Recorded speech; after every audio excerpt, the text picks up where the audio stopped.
അപ്പോൾ നമുക്കൊപ്പം എസ് വിജയകുമാർ കൂടി ചേരുന്നു. വിജയകുമാർ, യഥാർത്ഥത്തിൽ തെരച്ചിൽ മൂന്നാം ദിവസത്തിലേക്ക് കടക്കുമ്പോൾ ഇത് പുരോഗമിക്കുന്നു എന്നാണ് നമ്മൾ മനസ്സിലാക്കുന്നത്.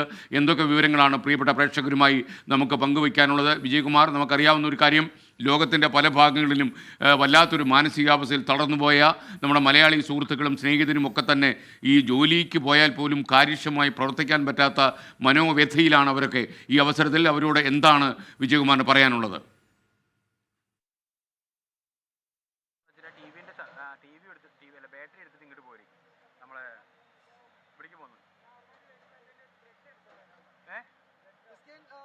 അത് അക്ഷരാർത്ഥത്തിൽ ശരിയാണ്. കാരണം നമ്മൾ ഇവിടെ വന്ന് കാണുമ്പോൾ ഇവിടെ ഓരോ ദിവസവും മിനിഞ്ഞാന്നും ഇന്നലെയും ഒക്കെയായി ഇവിടെ നിന്ന് കേൾക്കുന്ന വിവരങ്ങൾ, അറിയുന്ന കാര്യങ്ങൾ, നമ്മൾ കാണുന്നത് ഒക്കെ അങ്ങേയറ്റം ഹൃദയഭേദകമായ വിവരങ്ങൾ തന്നെയാണ്.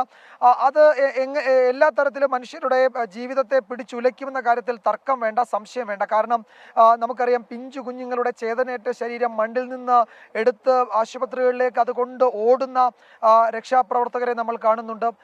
അതുപോലെ ചാലിയാറിലൂടെ ഒഴുകി വരുന്ന ശരീരഭാഗങ്ങൾ അത് നമ്മളെ വല്ലാതെ തളർത്തിക്കളയുന്നുണ്ട്, നെഞ്ചുലയ്ക്കുന്നുണ്ട്.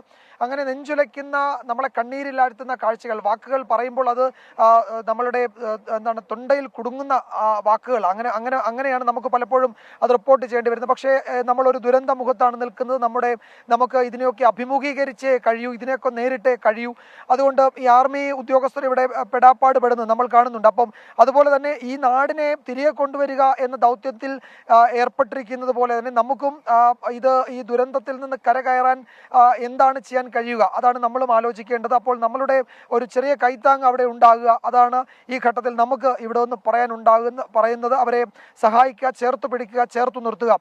ദുരന്ത ഭൂമിയിൽ അത് മാത്രമേ നമുക്ക് എല്ലാവരോടും പറയാൻ കഴിയൂ. എസ്കൻ സൂചിപ്പിച്ചതുപോലെ ദൗത്യം രക്ഷാപ്രവർത്തനം ഇന്ന് രാവിലെ തന്നെ തുടങ്ങിയിട്ടുണ്ട്. ഈ യന്ത്ര സാമഗ്രികൾ, നേരത്തെ റവന്യൂ മന്ത്രി പറഞ്ഞതുപോലെ, അത് അവിടേക്ക് മുണ്ടക്കൈ ഭാഗത്തേക്ക് കൂടുതലായി പോയിട്ടുണ്ട്. ചൂരൽമലയിൽ ഞാൻ നിൽക്കുന്നത് ഈ പുഴയുടെ ഇക്കരയാണ്, അക്കരയും അതിന്റെ തെരച്ചിൽ തുടരുന്നുണ്ട്. വീണ്ടും എസ്കൻ ഇവിടെ മഴ പെയ്യുകയാണ്. തുടർച്ചയായി മഴ പെയ്യുന്നതാണ് ഇവിടുത്തെ ഒരു വലിയ പ്രതിസന്ധി. ഇതിപ്പോൾ റെഡ് അലേർട്ടാണ്. ഈ റെഡ് അലേർട്ടിന്റെ ഘട്ടത്തിലും നമ്മൾ തെരച്ചിൽ നിർത്താൻ പാടില്ല എന്നതുകൊണ്ട് തന്നെ തെരച്ചിൽ തുടരുകയാണ്. തുടർച്ചയായി മഴ പെയ്യുന്നു. മഴ എന്ന് പറയുമ്പോൾ ചെറിയ മഴയല്ല, ഒരു പേമാരി കണക്കെ തുടർച്ചയായി പെയ്യുകയാണ്. അത്തരം മഴ പെയ്യുന്നതാണ് ഇവിടുത്തെ വലിയ പ്രതിസന്ധി. ഇവിടെ പലയിടത്തും ഈ ദൗത്യം നടക്കുന്ന പല മേഖലയിലും ഈ മണ്ണിടിഞ്ഞു നിൽക്കുന്നുണ്ട്, നനഞ്ഞു കുതിർന്ന് നിൽക്കുന്നുണ്ട്. അവിടേക്ക് നമുക്ക് ഈ രക്ഷാപ്രവർത്തകർ പോകുന്നത് അനുവദിക്കാൻ ജില്ലാ ഭരണകൂടത്തിനും ബുദ്ധിമുട്ടുണ്ട്. അതുകൊണ്ട് മഴ തുടർച്ചയായി പെയ്യുന്നത് ആ മേഖലയിൽ വീണ്ടും പ്രതിസന്ധി ഉണ്ടാക്കുമെന്നതുകൊണ്ട് അവിടെ വളരെ ജാഗ്രതയോടുകൂടി മാത്രമേ ഇടപെടാൻ കഴിയൂ. ഇന്നലെ മുണ്ടക്കൈ മേഖലയിൽ രക്ഷാപ്രവർത്തനം വളരെ ഊർജിതമായി മുന്നോട്ട് പോയപ്പോഴാണ് കനത്ത മഴ തുടർച്ചയായി പെയ്തത്. അതോടെ ആ രക്ഷാപ്രവർത്തകരെ തിരികെ വിളിക്കേണ്ടി വന്നു. ഇന്നും സമാന സാഹചര്യം ഉണ്ടാകുമോ എന്നൊരു ആശങ്ക എല്ലാവർക്കും ഉണ്ട്. എന്തായാലും എസ്കൻ, വളരെ പ്രധാനപ്പെട്ടതും നിർണായകവുമായ മണിക്കൂറുകളാണ് ഈ ചുരൽമലയെ സംബന്ധിച്ചും മുണ്ടക്കയെ സംബന്ധിച്ചും ഈ വരുന്നത്.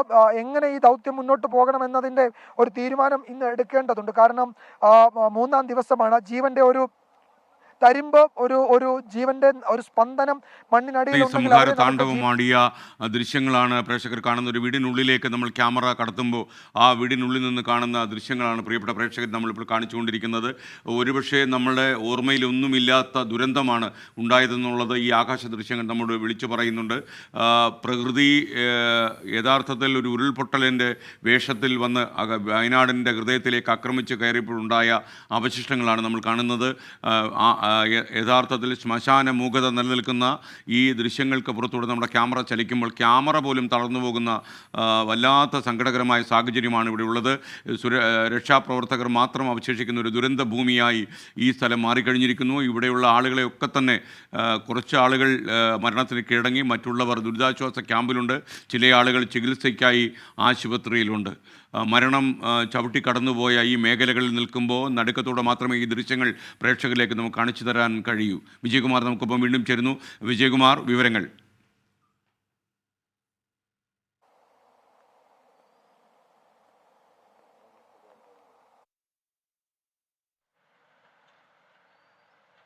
ഞാൻ നിൽക്കുന്നത് ഈ പുഴയുടെ ഇങ്ങക്കരയിലാണ്. ഇവിടെ നിന്ന് ഈ ദൗത്യ മേഖലയുടെ ഒരു വൈഡ് വിഷ്വൽ കാണാൻ കഴിയുമെന്നാണ് ഞാൻ കരുതുന്നത്. അവിടെ ദൂരെയാണ് ചൂരൽമലയിലെ ഇവിടുത്തെ ഒരു പ്രധാനപ്പെട്ട ഒരു സ്കൂൾ ഉണ്ടായിരുന്നത്.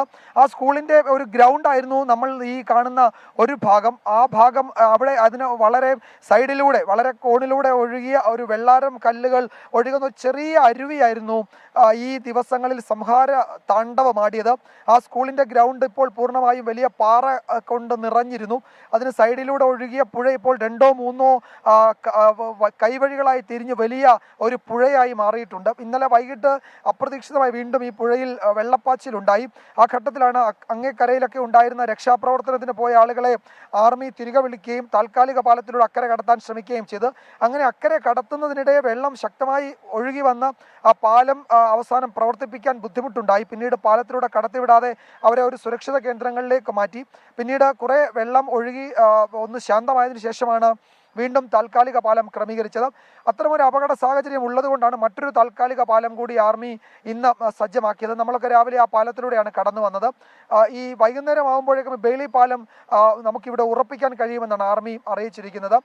ആ പാലം യഥാർത്ഥത്തിൽ മറ്റൊരു തരത്തിൽ ഒരു ചെറുത്തുനിൽപ്പിൻ്റെ ഒരു പോരാട്ടത്തിൻ്റെ ഒക്കെ പ്രതീകമായി മാറും. കാരണം ഈ രണ്ട് കരകളെ ഇപ്പോൾ ഈ ചൂരൽമലയും അതുപോലെ മുണ്ടക്കയും രണ്ട് ഭാഗത്തെയും തമ്മിൽ ബന്ധിപ്പിച്ചിരുന്ന ഇവിടെ ഒരു പാലം ഉണ്ടായിരുന്നു. ആ പാലം ഒഴുകി അത് 3-4 കഷ്ണങ്ങളായി അങ്ങ് വളരെ ദൂരെ അത് അടിഞ്ഞിട്ടുണ്ട്. അപ്പോൾ ആ പാലം പോയി പകരം ഒരു താൽക്കാലിക പാലം ആർമി നിർമ്മിക്കുന്നത് യഥാർത്ഥത്തിൽ നമ്മൾ ഈ തിരിച്ചുവരവിന് നടത്തുന്ന ശ്രമങ്ങളുടെ ഒരു പ്രതീകമായി അത് മാറുകയും ചെയ്യും. വൈകുന്നേരത്തോടു കൂടി ആ പാലം സജ്ജമാകും. ആ പാലം വരുന്നതോടെ സാധാരണ ഗതാഗതം ഈ രണ്ട് കരകൾ തമ്മിലുണ്ടാകും. രക്ഷാപ്രവർത്തനങ്ങൾക്കൊക്കെ വേണ്ടുന്ന കൂടുതൽ സാമഗ്രികൾ അവിടേക്ക് എത്തിക്കാൻ കഴിയും. ഇപ്പോൾ ഈ JCB ഉൾപ്പെടെ വലിയ മെഷീനുകൾ കൊണ്ടുവരാൻ തൽക്കാലം ബുദ്ധിമുട്ടില്ല. കാരണം അത് ഈ പുഴയിൽ ഇറങ്ങി വിജയകുമാറാണ് വിവരങ്ങൾ നൽകിക്കൊണ്ടിരിക്കുന്നത്. ഇപ്പോൾ അഹമ്മദ് കബീർ ഒരു കാര്യം, SKN we request you again please raise fund from your side, Kerala people trust you എന്ന് പറയും. നമുക്ക് സന്തോഷമുണ്ട് ഈ വാക്കുകളെ കേൾക്കുമ്പോൾ. 24-നെ ആളുകൾ വിശ്വസിക്കുന്നു, എന്നെയും ആഷ്മിയും ഒക്കെ ആളുകൾ വിശ്വസിക്കുന്നു എന്നൊക്കെ പറയുമ്പോൾ നമുക്ക് വലിയ അഭിമാനവും സന്തോഷമുണ്ട്. നമ്മുടെ ഇൻറ്റഗ്രിറ്റി പ്രേക്ഷകർക്ക് ബോധ്യമുണ്ടല്ലോ എന്നുള്ളൊരു ആശ്വാസമൊക്കെ നമുക്കുണ്ട്. അതേസമയം നിങ്ങൾക്കറിയുന്നത് ഇത്ര വലിയൊരു ദുരന്തം നേരിടാനുള്ള ഇൻഫ്രാസ്ട്രക്ചറോ അങ്ങനെയുള്ള ആൾബലമോ 24 പോലെയുള്ള ഒരു വാർത്താ ചാനൽ ഇല്ല എന്ന് നിങ്ങൾ മനസ്സിലാക്കണം. കാര്യം ഒരു വാർത്താ ചാനൽ ഒരുപാട് പരിമിതികൾ ഇക്കാര്യത്തിലുണ്ട്. മാത്രമല്ല വിദേശ ഫണ്ടുകൾ സ്വീകരിക്കാനൊക്കെ കേന്ദ്ര സർക്കാരിൻ്റെ അനുമതി നമുക്ക് ആവശ്യമുണ്ട്. ഈ അനുമതിയൊന്നും അത്ര എളുപ്പം ലഭിക്കുന്നതല്ല ഇന്നത്തെ സാഹചര്യത്തിൽ. കാരണം ഒരുപാട് കർക്കശമായ നിയമങ്ങൾ വന്നൊരു കാലത്താണ് നമ്മൾ ജീവിക്കുന്നത്. അതല്ല, പക്ഷേ നമ്മുടെ പരിമിതമായ സാധ്യതകൾക്ക് നടുവിൽ നിന്ന് നമ്മൾ ഈ ദുരിതാശ്വാസ ഫണ്ട് സമാഹരിക്കാൻ ഇറങ്ങണം എന്ന് സംസ്ഥാന മുഖ്യമന്ത്രി തന്നെ നമ്മളോട് ആവശ്യപ്പെടുകയാണെങ്കിൽ തീർച്ചയായിട്ടും നമ്മൾ അദ്ദേഹത്തിനൊപ്പം ഉണ്ടാകും ഈ ജനങ്ങളുടെ ദുഃഖം പരിഹരിക്കാൻ. അല്ലാതെ സംസ്ഥാന ഭരണകൂടമോ അല്ലെങ്കിൽ സംസ്ഥാന മുഖ്യമന്ത്രിയോ നേരിട്ട് ആവശ്യപ്പെട്ടാൽ മാത്രമേ നമ്മളതിനിറങ്ങൂ. കാരണം ഇത് സംസ്ഥാന സർക്കാരിനും കേന്ദ്ര സർക്കാരിനും ഒക്കെ മാത്രം ചെയ്യാൻ കഴിയുന്ന കർമ്മ പരിപാടികളാണ്. ഈ അത്ര വലിയ വിനാശമാണ് ഈ വയനാടൻ കുന്നുകളിൽ ഉണ്ടായിരിക്കുന്നതെന്ന് കൂടി നിങ്ങൾ അറിയുക.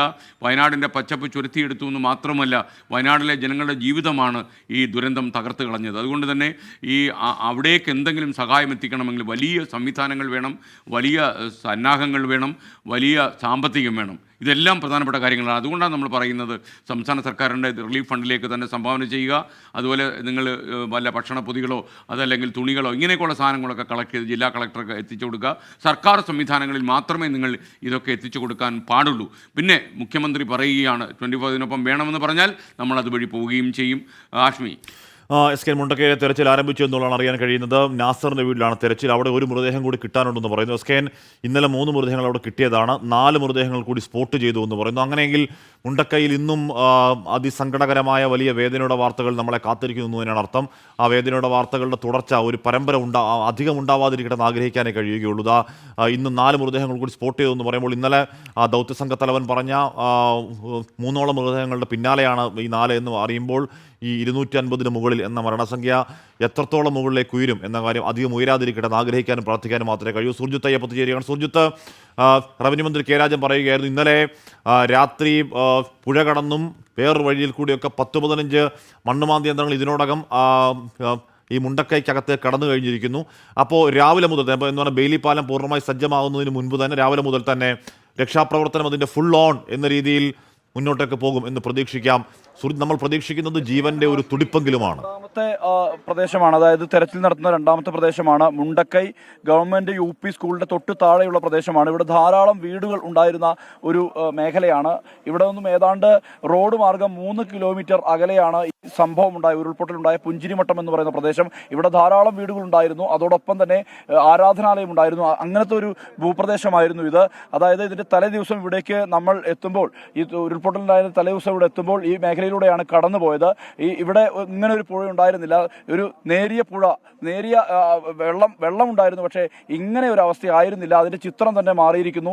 ധാരാളം വീടുകൾ നശിച്ചിട്ടുണ്ട്. ഇപ്പോൾ ഈ വീടുകൾ, ഇവിടെ നിന്നാണ് ഇന്നലെ 7 മൃതദേഹങ്ങൾ കണ്ടെടുക്കാൻ കഴിഞ്ഞിട്ടുള്ളത്. അതിൽ ഒരു 4 വയസ്സുള്ള കുട്ടിയുടെ ഉൾപ്പെടെ മൃതദേഹം ഇവിടെ നിന്ന് കണ്ടെത്താൻ സാധിച്ചിട്ടുണ്ട്. അതുകൊണ്ട് തന്നെയാണ് രക്ഷാപ്രവർത്തകർ ഇവിടെ സജീവമായ രീതിയിൽ തന്നെ തെരച്ചിൽ നടത്തിക്കൊണ്ടിരിക്കുന്നത്. എന്തായാലും ഈ രക്ഷാപ്രവർത്തനം നടത്തുന്ന ആളുകൾ നമ്മോടൊപ്പം ചേരുകയാണ്.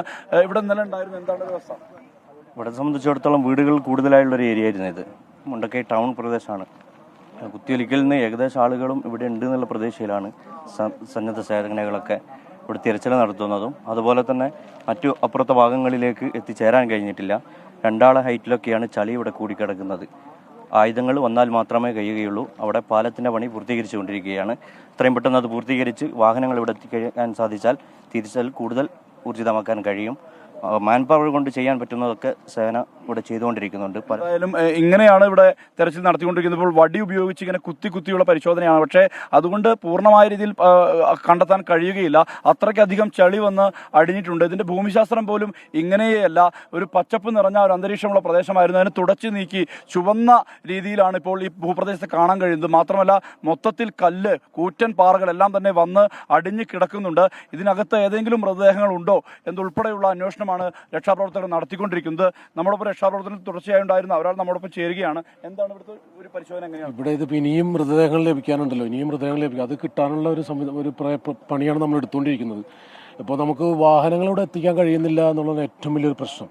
വാഹനങ്ങളെ പാലം പെട്ടെന്ന് റെഡിയാക്കുന്ന വാഹനം വന്നു കഴിഞ്ഞാൽ ഇപ്പോൾ ഇറ്റാച്ചി വന്നു കഴിഞ്ഞാൽ ഇറ്റാച്ചി മാന്തിക്കൊണ്ടിരിക്കുമ്പോൾ നമ്മൾ പണ്ട് കവളപ്പാറ ചെയ്തപോലെ മാന്തിക്കൊണ്ടിരിക്കുമ്പോൾ നമ്മൾ കണ്ടു കഴിഞ്ഞാൽ ഉടനെ ചാടി മണ്ണ് മാറ്റി പിന്നെ മാൻമെയ്ഡ് ചെയ്തുകൊണ്ട് മൃതദേഹത്തോട് കാണിക്കുന്ന ആദരവ് കൊലപാതകമെല്ലാം കാണിച്ചെടുക്കാവുന്ന പരിപാടി ചെയ്തുകൊണ്ടിരിക്കുന്നു. പക്ഷേ ഈ പറഞ്ഞ പോലെ 1.5 മീറ്ററോളം 1 മീറ്ററൊക്കെ താഴെ ഭയങ്കര ചെളിയാണ്. ഒരു കണക്കിൽ നമുക്ക് നടന്നങ്ങോട്ട് എത്താൻ പറ്റാത്തൊരു സാഹചര്യമാണ് ഇപ്പോൾ ഉള്ളത്.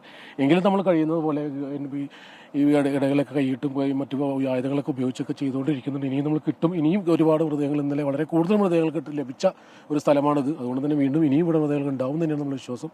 എന്നാലും ഇനി നമ്മളത് ശ്രമിച്ചുകൊണ്ടിരിക്കുക. നമ്മളിത് ഇവിടുന്ന് എല്ലാവരും പോയിരുന്നതിലും അത്രയും നമ്മളോട് പോകുള്ളൂ. നമ്മൾ എന്തായാലും ഇവിടെ തന്നെ ഉണ്ടാവും അവസാനം വരെ. ഇവിടെ വീടുകൾ ഉണ്ടായിരുന്നു. ധാരാളം ഗ്യാസ് സിലിണ്ടർ ഉൾപ്പെടെ നമുക്ക് ഇവിടെ കാണാൻ പറ്റും. ഒരു കമ്പിളിപ്പുതപ്പ് ഉൾപ്പെടെയുള്ളവ ദൃശ്യത്തിൽ നമുക്ക് കാണാൻ പറ്റുന്നു.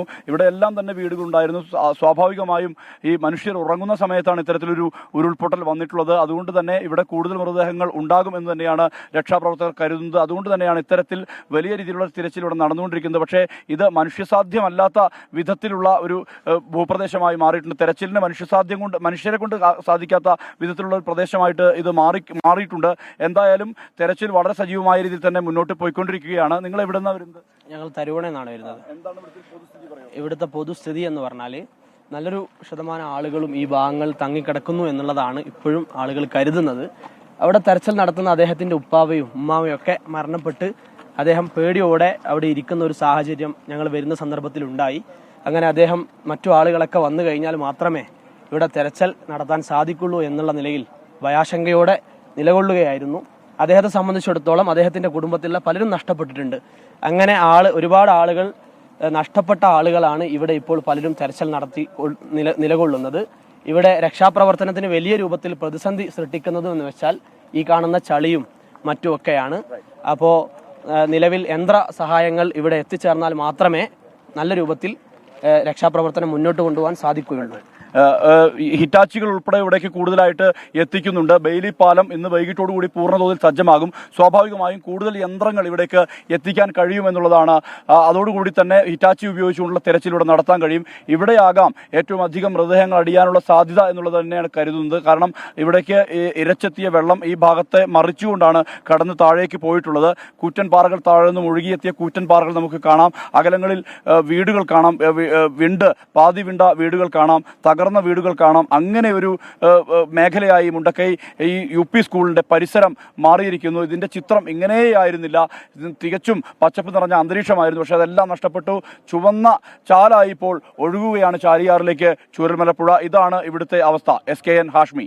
ഓക്കെ, നമുക്കപ്പോൾ സുർജിത്ത് അയ്യപ്പത്താണ്